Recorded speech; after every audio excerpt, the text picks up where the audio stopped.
नमस्कार दोस्तों, स्वागत है आप सभी का हमारे इस नए चैनल में जिसका नाम है मैनिफेस्ट विथ रेन्यू। और आज तक हम लोगों ने जो भी सीखा है मैनिफेस्टेशन के बारे में, इस उन सब एपिसोड से ये एपिसोड टोटली अलग होने वाला है। और ये एपिसोड मेरे भी और आपके भी दिल के करीब है, क्योंकि हम सबको आज ये सीखने के लिए मिलने वाला है कि आप कैसे अपनी ड्रीम रिलेशनशिप मैनिफेस्ट कर सकते हैं।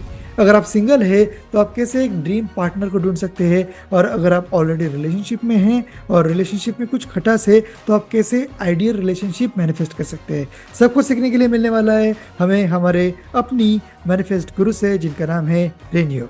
रेनू जी, स्वागत है आपका।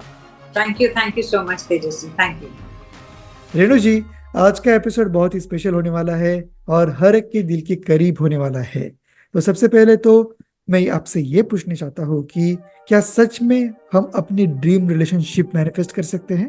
जी, इसका एक बहुत ही सिंपल और सीधा सा जवाब है कि पहले किसी और के साथ रिलेशनशिप, ड्रीम रिलेशनशिप या बेस्ट या परफेक्ट रिलेशनशिप से पहले हमारा अपने साथ कैसा रिलेशनशिप है। हम दुनिया भर को प्लीज कर लेंगे, दुनिया भर को हम खुश रखने की या उनसे खुशी मांगेंगे या एक्सपेक्ट करेंगे, बट इस पर्सन को जो सबसे क्लोजेस्ट है उसके साथ हम क्या उसको लव दे रहे हैं जो उसको एक्सपेक्टेड है। पहले हमें अपने आप को इतना भर देना है अपने प्यार से कि हम इतना रेडिएट करें कि ऑटोमेटिकली जो करेक्ट रिलेशंस हैं, जो करेक्ट लोग हैं वो हमारी लाइफ में आए और हम खुशी दें और हमें खुशी मिले उनसे। अमेजिंग। तो सबसे पहले तो हमें अपने साथ अच्छी रिलेशनशिप बनानी पड़ेगी। और मैं देख सकता हूँ कि काफ़ी सारे लोग जो है खुद को ही कोसते रहते हैं, खुद को काफ़ी सारी चीज़ों के लिए जिम्मेदार मानते हैं।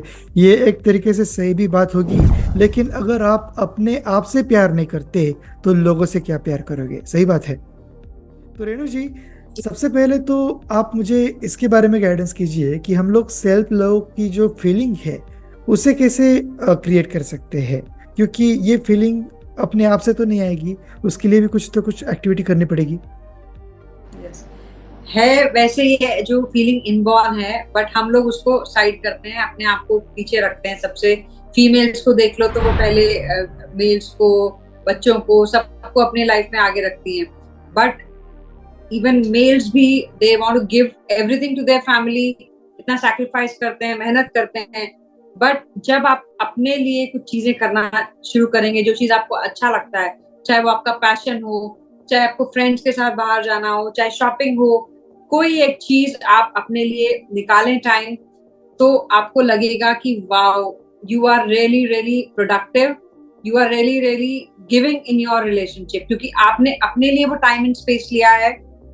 तो आपका जो स्पाउस है या आपका जो पार्टनर है, आप उसको और देना चाहेंगे। But when you are not, आपके पास उस चीज की कमी है, खुशी की, आपने अपने आप को दिया नहीं, भरा नहीं, तो आप बस दूसरों से, जैसे ना कि बेगर्स की तरह हम सिर्फ मांगने में ही लगे रहेंगे, उसका हमारे को कोई सोल्यूशन मिलने वाला है नहीं। तो पहले हमें अपने आप को भर देना है बाय डूइंग सर्टेन एक्टिविटीज, जो छोटी छोटी खुशियां हमें देती है, वो करके हम सेल्फ लव अपने आप को शो कर सकते हैं। अमेजिंग। रेणु जी, चलो मैं एक दोनों तरीके के ऑडियंस के हिसाब से आपको क्वेश्चन पूछूंगा। चलो, अभी इंडिया में सिंगल्स की कोई कमी नहीं है, बहुत सारी लड़कियां भी है जो सिंगल है, जो अपने ड्रीम पार्टनर का वेट कर रही है। बहुत सारे लड़के भी है जो सिंगल है, वो अपने ड्रीम पार्टनर का वेट कर रहे हैं। तो एक सिंगल के पर्सपेक्टिव से मैं आपको पूछूंगा कि चलो, मुझे एक आइडियल पार्टनर चाहिए, मैं मैनिफेस्ट करना चाहता हूँ, तो उसकी प्रोसेस क्या रहेगी? सबसे पहली स्टेप तो आपने बता दी, सेल्फ लव करना है, चलो कर लिया। लेकिन अगर मुझे एक अच्छा पार्टनर मैनिफेस्ट करना है तो क्या करना पड़ेगा? जी, सबसे पहले तो क्लैरिटी ऑफ योर थॉट। सबसे पहले हमें थॉट में आपको सारे पॉइंट्स लिखने या रेडी रखना है कि उसमें आपको क्या क्या ट्रेट्स चाहिए, because everything is first created here. पहले अपने माइंड में क्लैरिटी आनी चाहिए, बिल्कुल क्लियर स्पेसिफिक ट्रेट्स और कैरेक्टर्स आपको लिखने हैं या सोच रहे हैं। क्योंकि जब तक यहाँ क्लियर नहीं है तो अच्छा चलो ये भी मिल गया तो ये भी चलेगा या नहीं चलेगा, मतलब आप वहां पे क्लैरिटी नहीं। तो जहाँ यहाँ पे आपका इमेज क्लियर है तो देखते ही आपको समझ में आ जाएगा कि यही this is the right guy और राइट गर्ल फॉर मी। तो सबसे पहला आपका mind game, mind mental screen पे उसकी पिक्चर बिल्कुल क्लियर होनी चाहिए, not face wise but traits wise, but character wise. तो वो आपने जब क्लैरिटी ले आए, then you visualize about it, and then you spread it into the universe that I'm waiting for. You can do affirmation also. You can create some gratitude in advance. उसके लिए पहले से ही आप grateful हो सकते हैं. तो इसी तरीके से you can manifest the right person in your life. Amazing. Renu ji, चलो ये हो गया सिंगल का पर्सपेक्टिव। कुछ लोग जो ऑलरेडी रिलेशनशिप में है लेकिन उनकी रिलेशनशिप में कड़वाहट आ गई है, इवन हस्बैंड वाइफ की रिलेशनशिप भी एक जगह पे सैचुरेट हो जाती है। कुछ सालों के बाद वो जो पिंक कलर का हनीमून लव होता है वो निकल जाता है और एक मंडेन रूटीन बन जाता है। तो हस्बैंड वाइफ की रिलेशनशिप के वो ही हमें रिन्यू करने की ज़रूरत होती है। तो ऐसी रिलेशनशिप को हम लोग आइडियल रिलेशनशिप बनाने के लिए भी मैनिफेस्टेशन का यूज़ कर सकते हैं। तो उसके बारे में थोड़ा बताइए। इसके लिए तो मैं पूरी थीसिस दे सकती हूँ, बट क्योंकि मैंने अपनी लाइफ में बहुत साल सफर किया है, एक्सपेक्टेशंस, ये नहीं मिल रहा, वो नहीं मिल रहा, क्रिप करना और परेशान रहना जो कभी नहीं मिलना होता। बट द मोमेंट मैंने लाइफ में 2 चीजें प्रैक्टिस की। पहला, मैंने सेल्फ लव शुरू किया, मैंने अपने आप को टाइम देना शुरू किया जो मुझे चाहिए था। ऑटोमेटिकली मुझे पता लगा कि मैं उसको भी स्पेस नहीं दे रही थी। मैं अपनी आपको लव नहीं दे रही थी तो मैं उसको भी स्पेस नहीं दे रही थी। दूसरा, एक रिलेशनशिप जो ऑलरेडी बन चुका है उसको अगर आपको चलाना है तो आपको अपने आप से 2 सवाल जरूर, ये एक सवाल पूछना है जिसमें आपके पास 2 ऑप्शंस हैं, सॉरी, एक सवाल पूछना है जिसमें आपके पास 2 ऑप्शंस हैं कि मुझे इस रिलेशनशिप में जीतना है कि खुश रहना है।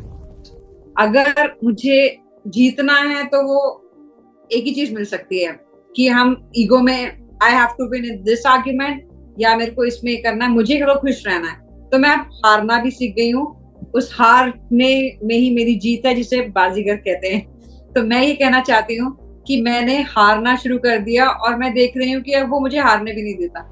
तो डू यू अंडरस्टैंड कि मैंने लेट गो किया चीजों को। जब मैंने लेट गो करना शुरू किया तो मैं देख रही हूँ कि वो सिचुएशंस ही आनी बंद हो गई। तो आपको पहले डिसाइड करना है कि what you want from your partner, पहले बहुत क्लियर होना है, और जो आपको चाहिए ना उससे, वो आप उसको देना शुरू कर दो। If you want time from him, start giving him time. If you want some gift, I am not saying materialistic चीजें, बट कई बार ऐसा भी होता है कि आप कि मेरा पार्टनर तो मुझे सरप्राइजेस नहीं देता, मुझे गिफ्ट नहीं देता, आप देना शुरू करो। यूनिवर्सल रूल है गिव एंड टेक। कभी आपने पहले सुना है take and give, take and give? ऐसा नहीं होता ना। आप ये सोचो कि इस रिलेशनशिप में मुझे 100% देना है, मुझे 0 मिलेगा।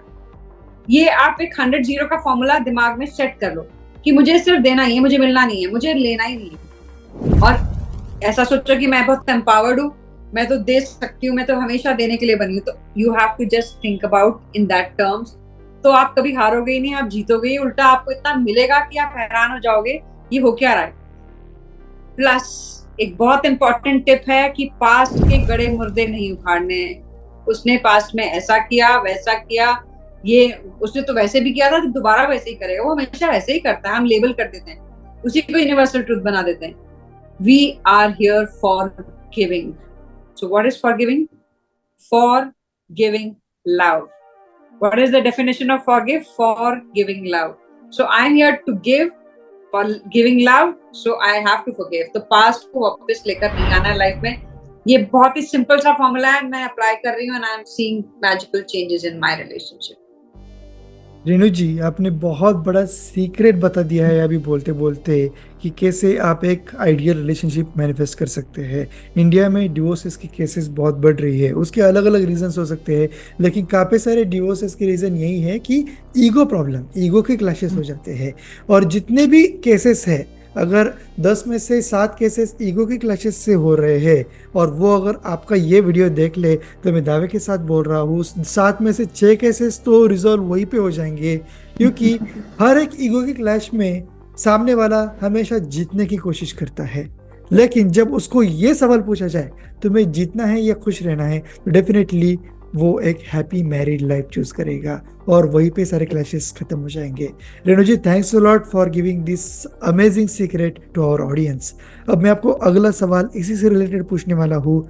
चलो, हम लोगों ने मैनिफेस्ट कर लिया, अब उसको हमें सस्टेन करना है, तो क्या हम इस मैनिफेस्टेशन टेक्निक का यूज करके उसे लाइफ टाइम के लिए सस्टेन भी कर सकते हैं? Why not? क्योंकि अब हमने रिलेशनशिप बिल्ड कर लिया, सस्टेन करना, क्योंकि अब जैसे वेट लॉस की बात करते हैं, वेट लूज सब कर लेते हैं, मेंटेनेंस कितना डिफिकल्ट है, उसी तरह से रिलेशनशिप में एक अच्छी पार्टनर आपको मिल जाता है, बट 24 घंटे उसके साथ रहना, आपको हर एक चीज पे आपको या तो कहते हैं ना लोग कॉम्प्रोमाइज करना है या एडजस्टमेंट करना है या कंपैटिबिलिटी इश्यूज की बात करते हैं, तो sustenance is the very very important aspect of a relationship. तो उसमें जो रोल आता है वो हर समय आपको देखना है कि उसने पास्ट में आपके साथ अच्छा क्या किया है। अभी सिचुएशन ठीक नहीं चल रही है, बट हम उसमें वो ग्रैटिट्यूड लाएं कि उसने मेरे साथ पास्ट में मुझे उस बर्थडे पे सरप्राइज किया था, वो मुझे बाहर घूमने लेके गया, वो मुझे ये किया, उसने मुझे गिफ्ट दिया, या मुझे वो ऐसे कगल करता है। मतलब you have to think all the right things, because जब आप राइट थिंग्स पे फोकस करोगे तब उसकी जो नेगेटिविटी है वो आपको क्योंकि हर इंसान परफेक्ट नहीं होता, ये सबको पता है, बट सब मानते नहीं है। ये चीज उसमें से जो बेस्ट है वो निकाल के अपने दिमाग में हर समय टैटू करके रख देना कि इसकी ये चीज बहुत अच्छी है। सो वो खामियां हर समय फोकस, अगर हमारा फोकस खामियों पे जाएगा तो हमारी सारी एनर्जी वही और ढूंढने में निकालेगी, और वो life we are not able to be happy ever. तो हमारा फोकस उसकी अच्छी चीजों पे रहे, उसको चाहे आपको लिखना भी पड़े, उसने मुझे ये किया था, वो दिया था, ताकि आप उसको देख के जब भी आप किसी फाइट में हो या किसी आर्गुमेंट में हो, you refer back to it and you come out of it quickly, क्योंकि फिर वही फॉर्मूला आएगा कि मुझे इसमें जीतना है कि मुझे खुश रहना है। कई बार हम जीत के भी हम खुश तो नहीं रहे हैं, क्योंकि लड़ ही रहे हैं, उसके बाद भी अनप्लेजेंटनेस हो रही है और मुंह बने हुए हैं घर में, ऐसी चीजें होती हैं। तो बेसिकली अपने आप को जोन में रखना कि मुझे इस रिलेशनशिप को चलाना है, and for that I'll do whatever I want. So that is how you have to first become what you seek. पहले आप उसको देना शुरू करो, be that person. आप क्या वैसे हो जैसा आप उससे एक्सपेक्ट कर रहे हो? Check yourself and then you'll see the magic. Fantastic. Renu ji, आपने बहुत ही कम टाइम में बहुत सारे सीक्रेट्स आज शेयर किए हैं हमारे ऑडियंस के साथ, एंड डेफिनेटली मुझे तो लगता है ये वीडियो ज़रूर वायरल होगा। हर किसी को एक आइडियल रिलेशनशिप अगर अगर चाहिए, अगर आपको एक आइडियल रिलेशनशिप मैनिफेस्ट करनी है, तो आप डेफिनेटली रेणु जी की पेड कम्युनिटी के साथ जुड़ सकती है और अपने रिलेशनशिप को, अपने ड्रीम पार्टनर को आप पा सकते हैं। Renu ji, any last thought? Just radiate love and joy and you will get it back. So give and then take. That's what I would say. Thank you. Amazing, thanks a lot Renu ji. तो दोस्तों, ये थे आज का वीडियो जिसमें हम लोग सीखे हैं कि कैसे आप अपने आइडियल पार्टनर को मैनिफेस्ट कर सकते हैं या फिर अपनी आइडियल रिलेशनशिप को मैनिफेस्ट कर सकते हैं। आपको ये वीडियो कैसा लगा कमेंट सेक्शन में ज़रूर बताइए। वीडियो अगर पसंद आया तो लाइक कीजिए, अपने दोस्तों के साथ शेयर कीजिए, और चैनल को सब्सक्राइब नहीं किया तो जल्दी से कीजिए, क्योंकि आने वाले वीडियोज़ में आपको और भी बहुत सारे सीक्रेट्स मिलने वाले हैं। मिलते हैं नेक्स्ट वीडियो में।